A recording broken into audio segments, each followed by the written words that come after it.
Hello my friends and welcome. I wanted to record the video about this topic for a very long time. It is an important one, and today's morning news, morning for me, actually pushed me for this video. So we have the national security strategy published by the White House administration and the President of the United States of America. This strategy really shows that the previous world order, it doesn't exist. And it also marks the end of this economic and military empire, the United States of America. Well, it will still be as a country, but it is losing its influence. It is already understandable. We are now at the disintegration process that will bring more escalations worldwide. Well, let's check out this document, and I want to tell you more about what is happening. It is available openly on the website whitehouse.gov. You may check it out yourself. Signed by Donald Trump in November 2025, but was published just today. So the strategy, principles, priorities, regions, for us, it's very interesting. Europe, because it's the hot stage of the war, what is happening. We'll go to page 27 that shows our board policy for Europe should prioritize. And here what we have. I think I'm gonna zoom in for you for a better view. Reestablishing conditions of stability within Europe and strategic stability with Russia. Strategic stability with Russia, that is what the United States of America wanted to achieve using Witkoff, Kushner and other methods to cooperate with Russia, but it doesn't work as we see. Russia is still oriented on military action in Ukraine for now, but probably in Europe too. Well, at least we heard from Russian officials and from Putin himself. Remember the ultimatum given for NATO countries before the start of this full-scale war of Russia against Ukraine, how Russia demanded for alliance not to expand any longer and also to withdraw its military bases from the Eastern European countries who joined NATO after 1997, as far as I remember. That's why I continue to tell, and it is definitely like that this war is not about Ukraine really. It is happening for now in Ukraine, but the goals are way deeper than Donald Trump or White House administration thinks. It is about reestablishing control over several of the European countries which were previously allied to the Soviet Union or the Russian Empire.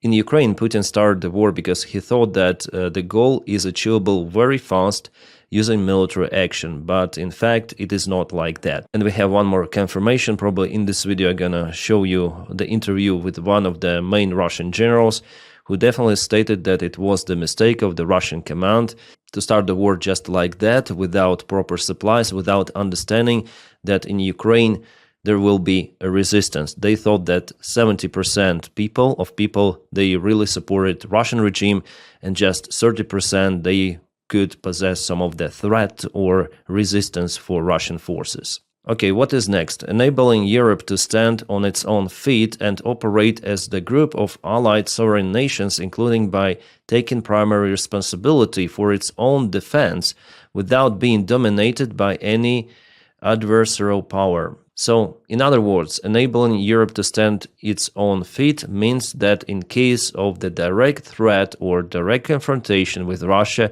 United States will not meet its NATO obligations. And the fifth article is not really that obligation if you read it carefully. So United States will not deploy its forces to protect Europe, and Donald Trump, with his signature, approved that in this document. It is already evident. It means the destruction of the previous world order that existed for several decades during the Cold War, and right now the dictators, they want to change this order. We have this response from America openly.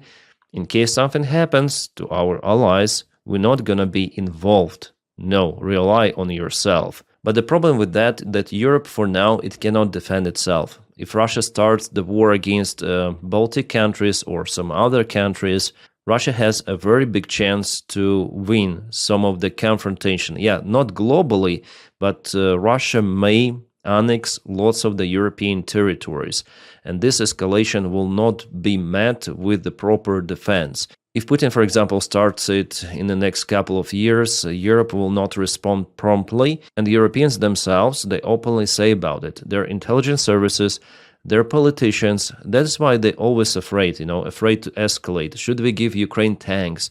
How would Russia think about that? How would Russia think about this? I even told you about the Belgian Prime Minister yesterday, who openly says that Russia scares us. If we confiscate Russian frozen assets, Russia could implement some of the hybrid war tactics and so on. So they do afraid. Why? Because they don't have unity. They don't have united army. The logistics to send forces rapidly is not okay. The drone component of the army is still at the birth stage. Unlike in Ukraine and Russia, the actual battle experience, we are not counting several troops in Iraq or Afghanistan. Mainly, it is absent. And we know that the war is different compared to Afghanistan and Iraq. It's very, very different. And one more problem is the military production capabilities. Europe doesn't have that strong military compared to United States of America. Yes, Europe has more population. The economy is strong, but for decades and decades, Europe thought that it has a strong ally, United States. Everything was so promising, and they were under this umbrella. But here, United States, they say openly that we don't care. You have to deal with Russia on your own. Will not help you. Get lost. What is next is also kind of interesting. Cultivating resistance to Europe's current trajectory within European nations. So United States not only willing to help Europe, but also they cultivate resistance to Europe's current trajectory. So democracy, resistance to Europeans' democracy.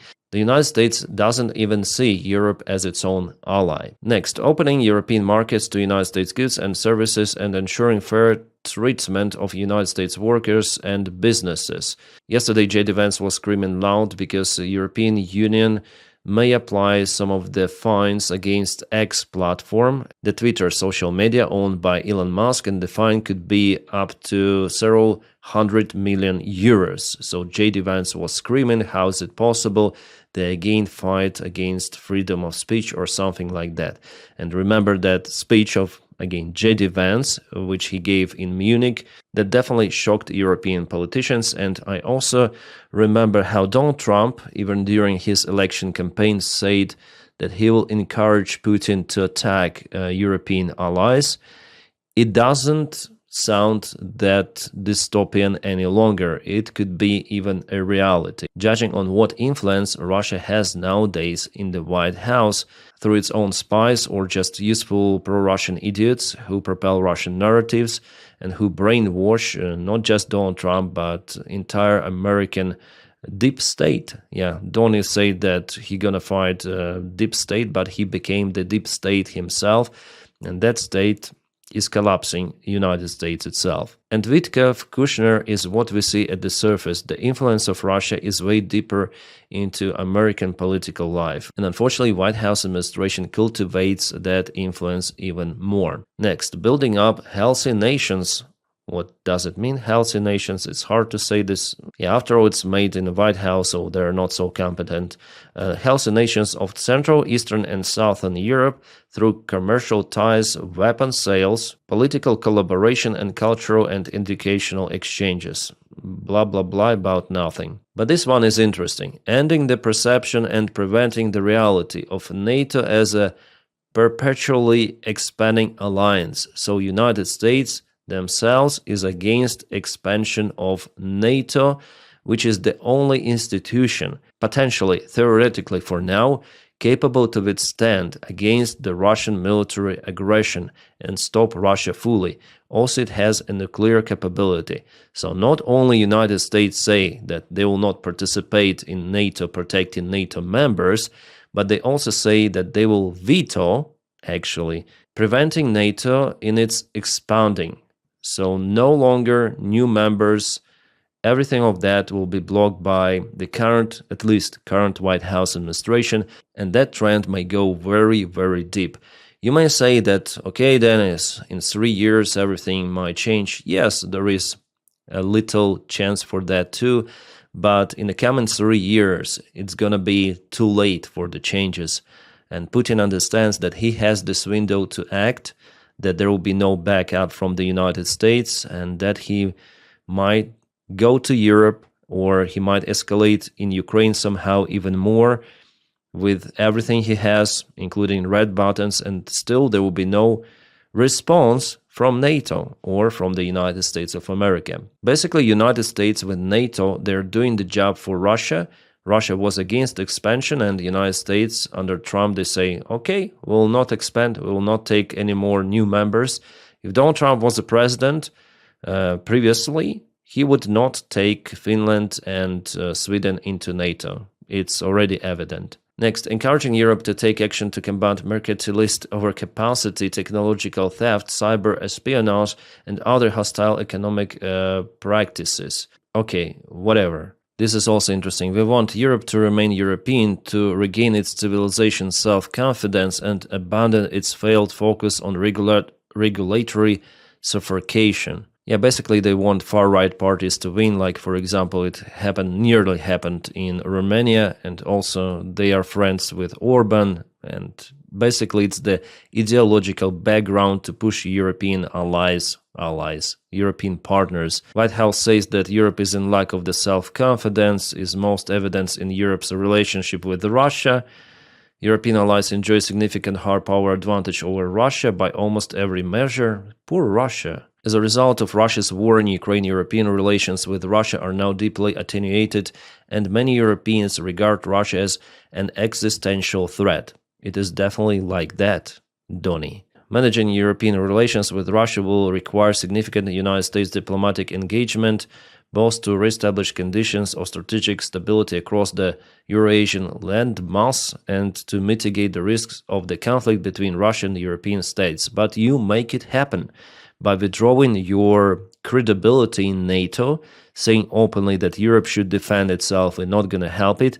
You encourage Russia to attack European countries, because aggressor Putin understands that he might take new territories, even NATO territories, and there will be any punishment. In this document, White House also says that European Union governments undermining democratic standards and stalling peace efforts. Yes, it is some sort of the irony to hear about undermining democracy from Donald Trump's administration. United States, guys, it turns into totalitarian state. Little by little, but it moves towards that direction. It has never been like that before. Donald Trump may afford whatever he wants to afford. He doesn't afraid of being punished, being impeached. His administration is applying repressions against those who criticize Donald Trump's policies. Donald Trump acts in contradiction with the law of the United States, Constitution of the United States. Lots of the Trump's decisions, they're actually illegal. They're in lack of the congressional approval. They're doing even war crimes in the Caribbean Sea.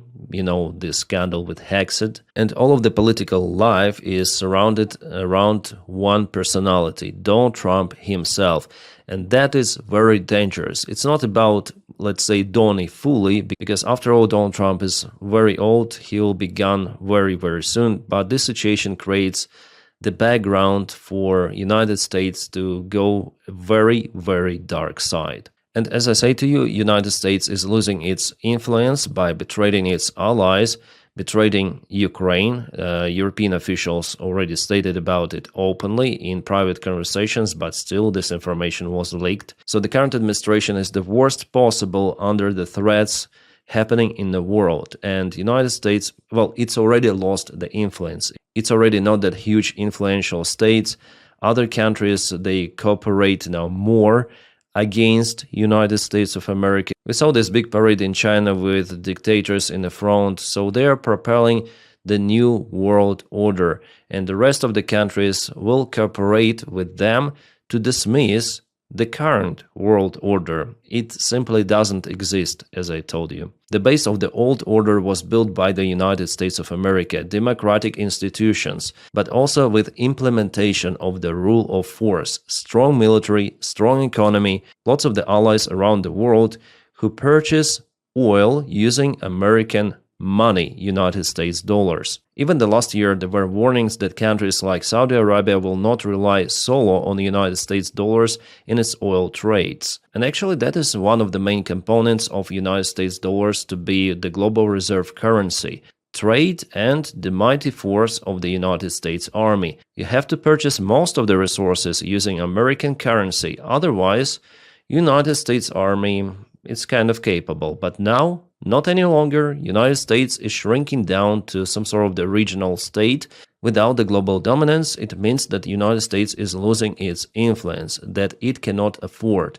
The debt is very high. The economy has been inflated into the huge bubble that consists of the small bubbles. Now everything is holding on AI. That is the big bubble itself. You may read out analytics, or I will film one more video for you explaining AI bubble. And there are many of those bubbles: property bubble, stock market bubble, cryptocurrency bubble. Everything is bubble, including United States dollar, because it is not connected to the gold standard. It is holding on people to believe in this world order system, but it doesn't exist, as I tell to you once again. With this attitude of America itself, it is simply just a matter of time, then everything of that will just pump out and the global economic collapse happens. It's going to be worse than in 2008 by several times. It's going to be similar to Great Depression. Plus, at the same time, there will be physical confrontations, war, military conflicts around the globe. China, Taiwan, Russia, Ukraine, Russia, Europe. There could be also some internal confrontation within the United States of America. Also could be within Russia. Yes, that's the destiny actually of every empire to collapse one day. But in our modern world, everything of that happens very, very quickly. For Roman Empire, it took several centuries to collapse. Well, basically because the lack of the communication, the information was very hard to get from one place to another. But Soviet Union collapsed very, very fast. The similar stuff we may say about Great Britain. It shrank down to a very small country, losing all of its colonies in 20th century. Also, no one was expected it to happen. Winston Churchill said that Britain will live as empire for centuries. No, it's not working like that. And now we see how the world has been changed once again. And democracy is losing, unfortunately. It cannot withstand this Russian aggression just right away. 4 years of exhausting war for Ukraine, and still there is not enough military support. Those bureaucrats, politicians, they think just about their own profits, and for them, the distant perspective of the war in NATO, in Europe, is okay, because anyways, they may leave their countries and live their best lives somewhere in Bermudas. And the signs of American economy and military empire to collapse, they're out there, unfortunately. What happened in Afghanistan, for example, a shameful withdrawal of the army, and for Putin it was a signal, probably, to start the war in Ukraine, because America is getting weaker and weaker. But with the current administration, it declares its weakness openly. Bloomberg says that the United States turned to European countries with a call not to approve the allocation of the reparation loan to Ukraine from the frozen Russian assets. So let those assets be frozen, let Ukraine be ruined by Russian strikes, not capable to respond because America itself canceled the direct military support for Ukraine, and America calls for Europe not to support Ukraine too. That's the sad reality we are living in. Democracy shows its weaknesses, and it's just a matter of time, then there will be many more confrontation. China will start its invasion of Taiwan, it's 100%, it's already evident, because of this attitude. With the stupid government of the United States and with weak European politicians who just consumed Russian resources and thought that they will never need army, and even now they're not willing to confiscate Russian assets and to help Ukraine with its military. Well, guys, the road is evident, and unfortunately we're losing this war. I mean, global confrontation. After all, I think it's going to be a big confrontation once again. And after this confrontation, democracy will prevail. Yeah, after all, despite what is happening, at least judging on the history, autocracy regimes, they always fail and democracy prevails. At least it was like that in 20th century. But now, yeah, I hope it will be like that. Yeah, kind of the dystopian sad video, but guys, I wanted to tell you about it. I was thinking about this stuff for a very long time, and today I just found the opportunity and inspiration from this new national security strategy of the United States that cancels United States itself as global influencer in the world. Well, anyway, stand by for Ukrainian update this evening, and also if you want to support my job, you're very welcome to do it through Patreon, the link for it in the video description right below. And also you may support my channel membership. You might press the button join somewhere over here. Thank you guys for supporting me. Without you, my job wouldn't be possible. And if you do not have the opportunity to support me in that way, it's okay, just press your like to this video and subscribe for the channel. That also boosts this video in YouTube algorithms. Thank you so much for it as well.